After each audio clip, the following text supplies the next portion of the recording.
So I had a kind of unusual journey. I actually was born in Bogota, Colombia, and a day later was abandoned at a bus stop by my birth mother, who handed me off to a woman she thought might be able to know what to do with me. That woman took me to a police station, and I was eventually placed in an orphanage. I stayed there for a few months and was barely fed. And by the time I was 3 months old, I was about 7 pounds, 3.5 months old. So I wasn't doing too well, and I was only kind of randomly, some people might say by fate, adopted to the United States. So I came to Long Island, was raised in a blue collar family, eventually by a single mother with no college education, and then went on to get a nearly full ride to Northwestern and then go on to Columbia University years later. So I'm quite lucky. That's a very interesting and almost tragic beginning for you.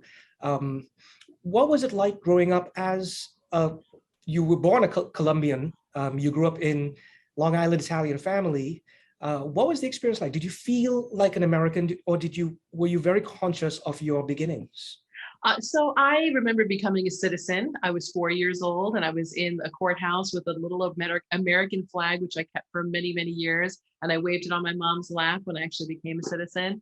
I always felt very Italian American because my family's culture was so strong. I think modern day adoptions, people are more conscious of helping the child retain their original country's culture. That wouldn't have been a great thing for me. I'm glad that wasn't the case for me. I had such a difficult time in Colombia. I mean, I truly nearly almost died. Like my organs were shutting down. So it's not a memory I hold really dear. I feel like a real tie to the country. I more so feel tied to immigrant children from all over the world, particularly those who were born in very, very difficult, war-torn places, because I recognize that none of us, have any control over where we're born or what circumstances in a country that is at war or not, or has famine or isn't, or is or on the run from climate devastation. None of us can choose that. So I kind of feel like if there was a different nation of just kids from around the world that born into these difficult circumstances, whatever that nationality is, that's what I am.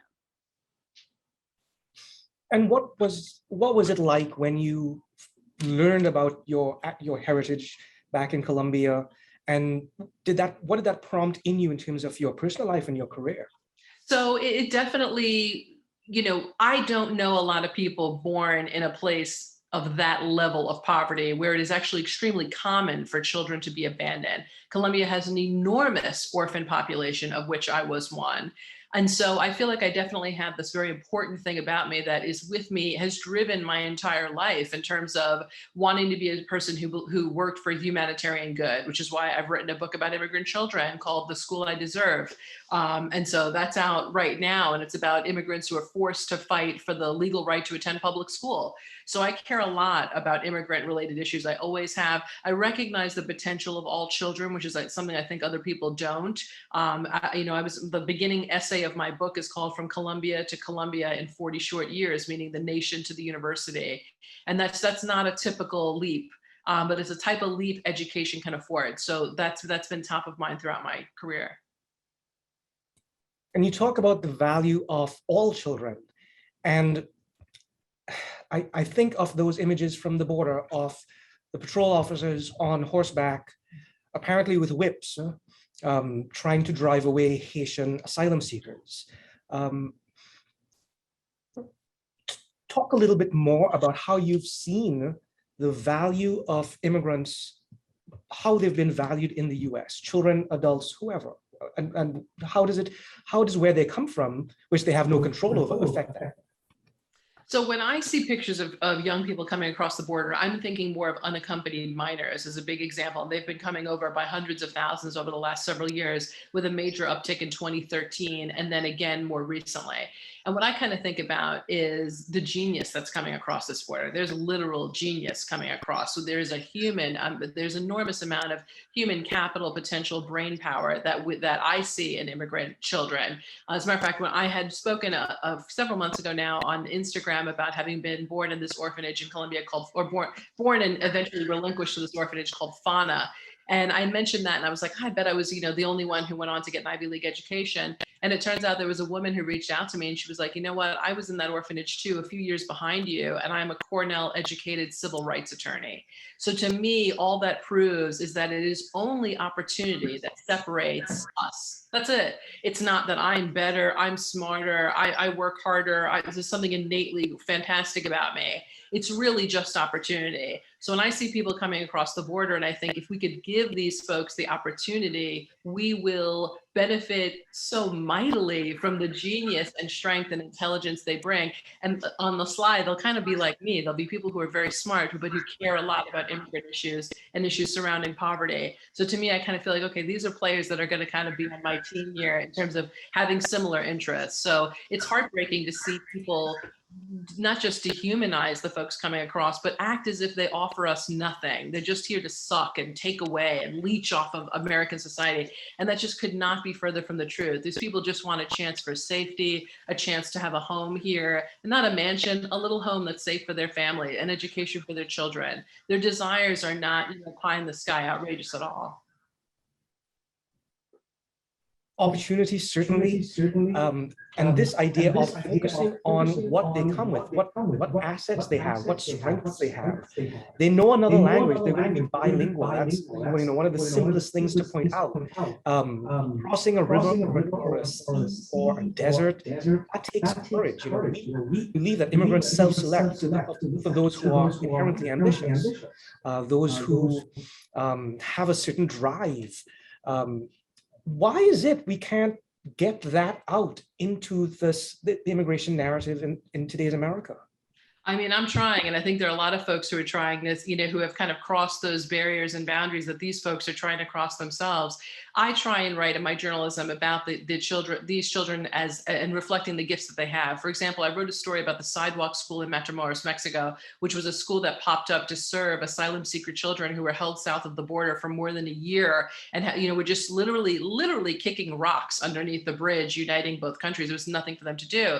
Finally, a woman decided, let me make a school for these kids. And she got, of course, it surprised me at the time, but I think, wow, how dumb of me to be surprised by this. When she was looking for a staff, there were actual teachers in the encampment, people who were professional teachers in their home country, who she recruited to act as teachers in this school community. So there's a lot, there's education coming over here. There's people who are professionals who are trying to get here. And they themselves actually have to have some means, if you think about it, because to even make that journey, that's like a many months long journey to do. Probably some of the poorest of the poor can't even do that. So it's actually a little bit of a different group, but there is definitely some education in that group. And so when I wrote a story about the camp, I actually interviewed a little girl, 13-year-old girl, who was so clearly gifted. Her mother, I believe they were from Honduras or El Salvador, I can't remember, but her mother knew she was gifted. And that was one of the reasons she was trying so hard to get across the border to an American school.